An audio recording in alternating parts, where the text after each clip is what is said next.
Welcome to Make More Love, the show for the entrepreneurial man who wants a hot and healthy marriage built on a rock-solid foundation of purpose, presence, and passion.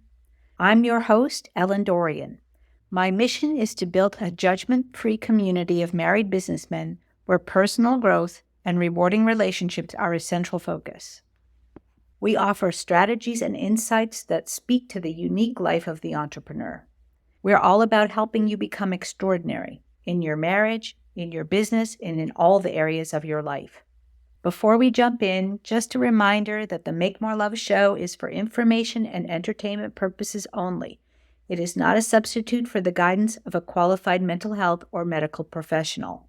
Today, I want to introduce the concept of relationship energy and talk about desire and passion in long-term relationships. Let's start with a little context. Something that has always bothered me about relationship advice is how abstract and ambiguous it can be. Terms like love, communication, chemistry, feelings, they're all kind of squishy. Everyone has their own definition, and trying to nail them down can lead to a lot of mismatched expectations. I'm a logical and analytical thinker, but I'm also emotionally intuitive. So I feel like I've got a foot in two different worlds. That's why I've made it my practice to put these squishy concepts into more concrete logical frameworks. I hope this helps some of you get clearer about what you want and need from a relationship and what your partner might need from you. If you've been following along, you know I'm all about a passionate partnership built on a rock-solid relationship, which I think of as a hot and healthy one that is strong and resilient over a lifetime. There are three components of a rock-solid relationship: sensuality, solidarity, and security. Sensuality is based on reciprocal passion, that is, having desire for each other. Solidarity is about intentional presence, being there for each other. And security is built on a common purpose, building a life together. So with those components in mind, let's talk about relationship energy. Relationship energy is what you think it is. It's the drive, the motivation, the actions you take, everything that goes into starting a relationship and keeping it going. It powers each of the three components I just mentioned. And this energy streams into the relationship in three forms. The first is the carnal form, fueling sensuality in relationships. The second is the compatible form, powering solidarity. And the third is the bonding form, bolstering security. Now, relationships most commonly get sparked by one of the first two. The carnal form is when the relationship is initiated through physical and sexual attraction. You meet someone and you find them attractive as the first way you notice them. In contrast, the compatible form is where you meet someone and are drawn to them through having things in common, liking the same things. So you either start out attracted to someone and then discover or develop things in common, or you start with the things in common and develop physical attraction for them. Now, if those two don't develop, if there's only carnal energy, for instance, then the relationship tends to stay superficial and usually doesn't last. And if there's only compatible energy, you'll most often end up in the friend zone. Whichever form sparks it, a relationship with strong potential will quickly draw in the other forms, often almost simultaneously, so it's not even easy to separate them. I want to give you a few examples so you get a better idea of what I'm getting at here. Matthew McConaughey tells this story of seeing his future wife for the first time at a club. I'm not even going to try to do a Matthew accent, but here's what he said. Out of the corner of my eye, this sort of aqua green figure went floating across the frame about 20 feet in front of me. And I remember what came out of my mouth wasn't, "Who is that?" It was, "What was that?" So that was the quote. And from my perspective, that started out in the carnal form. But when he was asked what made him realize that she was the one, he specifically talked about her self-respect and her relationship with her family. These are qualities I'd attribute to compatible energy. Another similar example is Jason Kelsey, who recently retired. During his retirement speech, he gave a description of seeing his future wife for the first time. He said, "I still remember the moment she walked through the door. The first instance is burned in my retina. It was like she glided through the opening, an aura around her. That was his quote. Again, the carnal form. Now, my dad met my mom in church. So you might think, oh, compatible form. But here's how Dad's best friend told it. My mom was a guest soloist, and it was the first time my dad ever saw her. He told his best friend right then that she was the one he wanted and he was going to marry her. They dated for just a couple of weeks before they got engaged. So which form would you say sparked it? With my own husband, the first spark was compatible. He was a guest at my house for dinner with some friends. Although the carnal form was pretty intense, we started out as friends. It was his enthusiasm for doing things I wanted to do and having things in common that set that spark. So those are a few examples. The third form of relationship energy is bonding energy, which typically flows in later as a couple builds a desire to create a life together. Now, I have seen a couple of relationships that I'd say started with bonding. One friend got into a car accident in college, and her classmate, future husband, was a casual acquaintance at the time who just showed up and started helping her out. And 2 or 3 years later, they got married. I also think arranged marriages might start with this bonding form, but I don't have much experience with those. So if you do, I'd love to hear your thoughts. You can share them in the Passionate Partners Insider community, which is our private Facebook group, or send me a private email at ellen@passionatepartnersproject.com. Ideally, whatever form of energy enters the relationship first attracts the others, and they combine, flowing into all three components, giving rise to a sustained, dynamic, passionate partnership. What about you? What was the initial form of relationship energy that sparked your relationship with your partner? And at this point in your relationship, would you say all three forms are flowing? And if not, which is strongest, which is weakest? We're going to take a quick break, and when we come back, we're going to talk about what happens when relationship energy doesn't flow. Okay, welcome back. So when our relationship energy isn't fully flowing, it's usually due to one or more of the following scenarios, which I've ranked in least to most difficult to fix.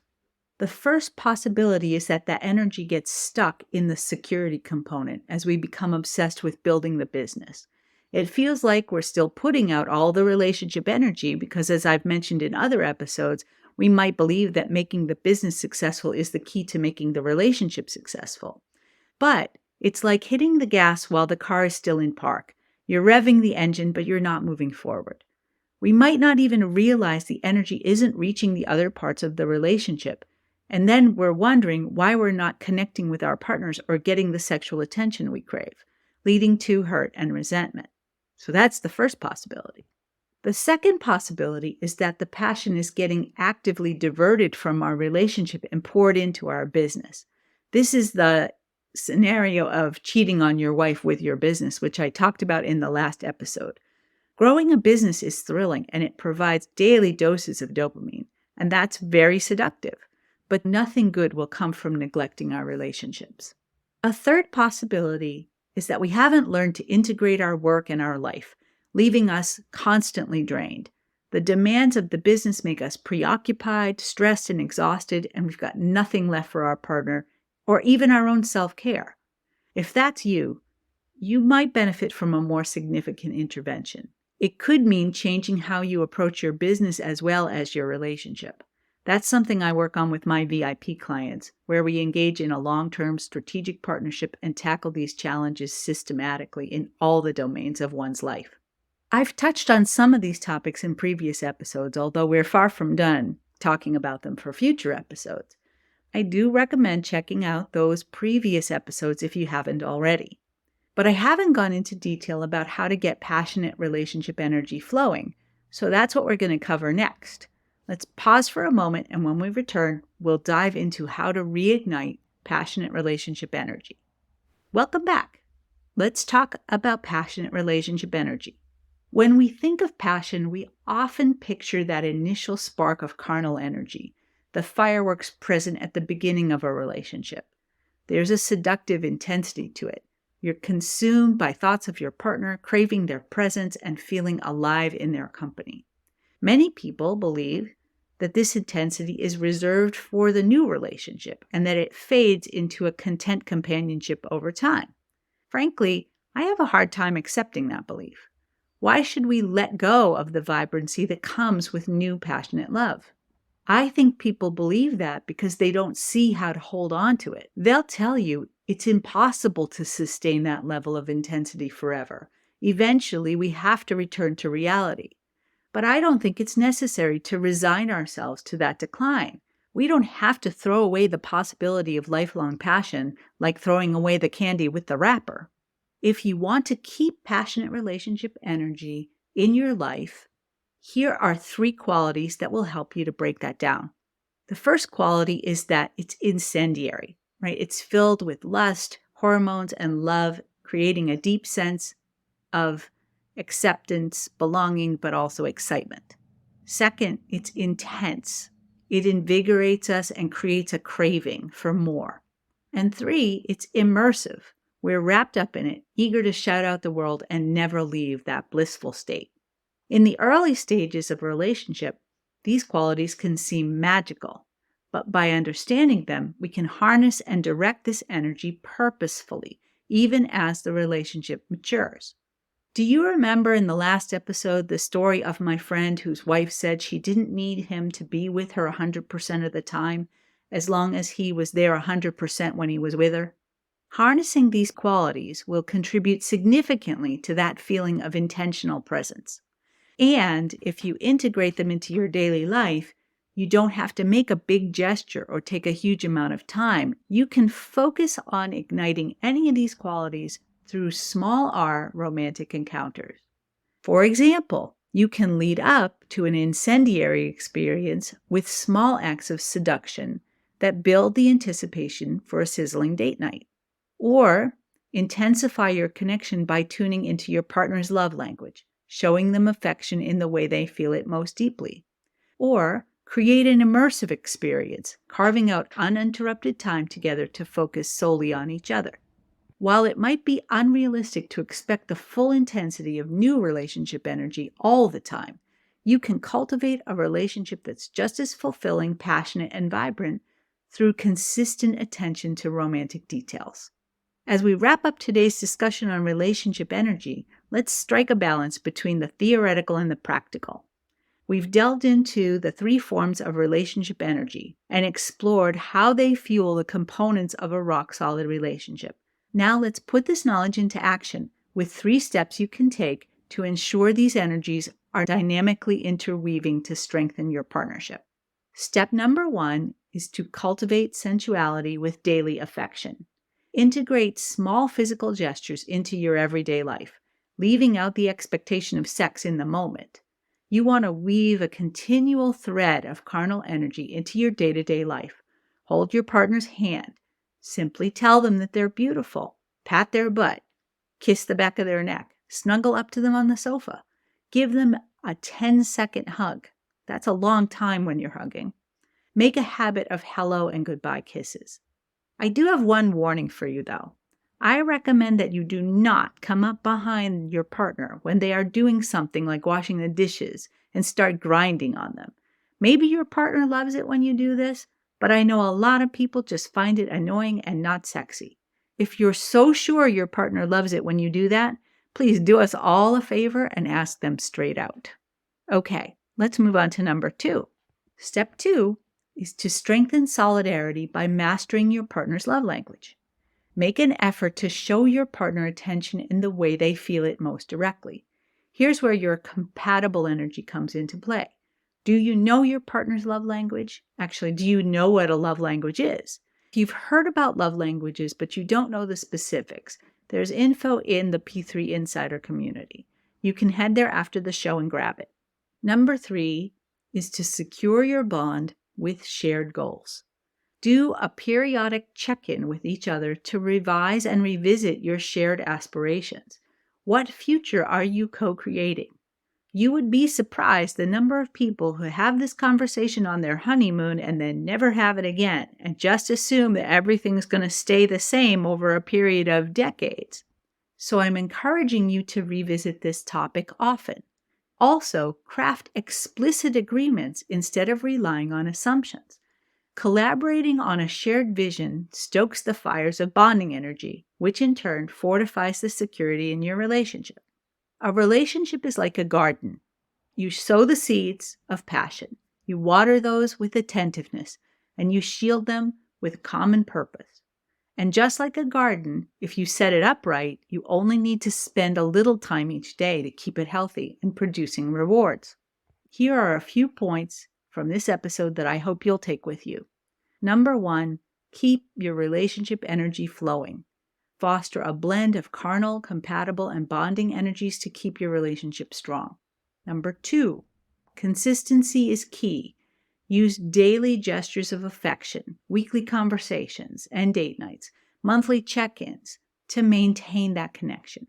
And number 3 is to build toward rock solid. Invest equally in the sensuality, solidarity, and security components of your relationship.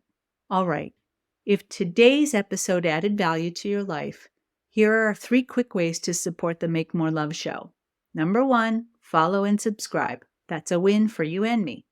Number 2, share this podcast with a friend who might be struggling in their love life. It could be a game changer for them. Number 3, leave a review to help more men like you find and join our community of relationship rock stars. And here are 3 ways I can support you. 1, you can visit our website and follow our social channels. 2, you can join our private and free Passionate Partners Insider community on Facebook. And there's exclusive content and resources there. And number 3, if you'd like to explore your specific situation, book a free relationship reset call with me. Whether it's a minor tune-up or a major overhaul, we'll make a plan to get you back on track. My calendar link is in the show notes, along with everything else you need to find me, including all the links and my personal email. I'll be here whenever you're ready. This is Ellen, and that's what I've got for you today. Until next time, remember, what I want most in the world is for you to make more love in your life and with your wife.